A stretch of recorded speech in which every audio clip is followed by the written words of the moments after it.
The area of emotional intelligence can be a really mystical area for people. I know for many of us, we're taught obviously how to read when we're younger, but very few of us are taught how to actually read our emotions and what they actually mean and how to acknowledge our emotions. So what I want to share with you today is around the 3 choices we have with every emotion.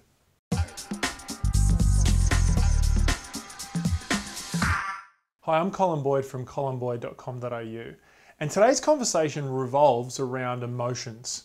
Specifically, it's being able to have emotional intelligence. It's such a hot topic, at the moment, the area of emotional intelligence.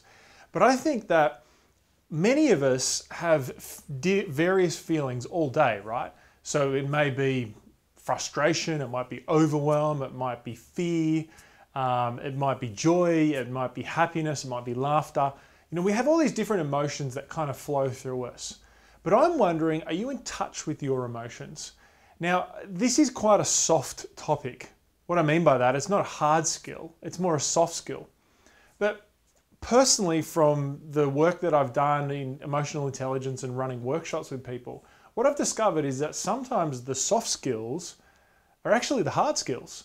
Because the soft skills, a lot of the time, we're not taught. There's no tools around them. So what I want to share with you is 3 choices that we have to either acknowledge or not acknowledge our emotions and the impact that this can have. So the first choice we have with our emotions is, first of all, to deny them. Many people go through life and just completely deny that they're feeling an emotion. Sometimes when I'm running an emotional intelligence workshop, you'll have people who are highly logical and they almost just deny that they have feelings. They'll say, I don't have any feelings at all. Now, we all know that isn't actually true, but really what they've done is they have disassociated themselves so much from their emotions that they feel basically nothing. That can be a real problem in your personal life, but it can also be a problem in your professional life. If you completely deny your emotions, you're actually disassociating from a lot of the energy that you could actually be drawing from. So the first thing that people do is they deny it, they disassociate from it. The second choice you have is to surrender to it. Now, you've probably seen people do this in the area of maybe road rage, where they just lose the plot. They completely surrender to the emotion. This would be called associating with the emotion, just completely associating with the emotion, like losing the plot, right? So whether it be, you might be overwhelmed and someone asks you, hey, do you mind getting a pen for me when you're up at the cabinet next? And you think, a flippin' pen? What? How many times do I have to be asked to get a pen? Like, you just kind of lose the plot over like nothing. Who's ever had something like that happen, right? You just lose the plot over nothing.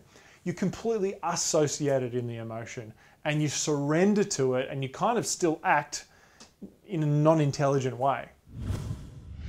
So the third choice is to actually get insight from your emotion.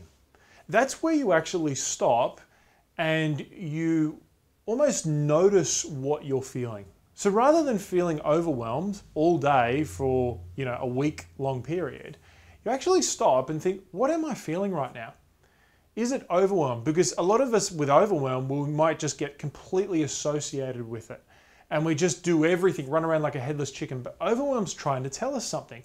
And if we can get insight from it, if we can stop and go, hey, I'm feeling overwhelmed, what does this actually mean for me? Then we can take intelligent action. We can have insight from our emotions. So the key is to stop and to identify or label the emotion that you're experiencing, which will enable you to create more intelligent action. So there were the 3 choices that we have from our emotions. We can either deny them, we can surrender to them, or we can gain insight from them. As a professional, I'd really encourage you to get more in touch with your emotions, not in a touchy-feely way, but more like as an insight way. Because your emotions are trying to teach you something, they're trying to guide you. And I think that if you can get insight into your emotions, you can lead a more powerful, more productive life. So please like this and tweet it. And I've got a question for you. What emotion do you experience most in the workplace? Please write that down. This is a great identification process as well. What emotion do you tend to experience most in the workplace? Please comment below. Speak to you soon. Bye.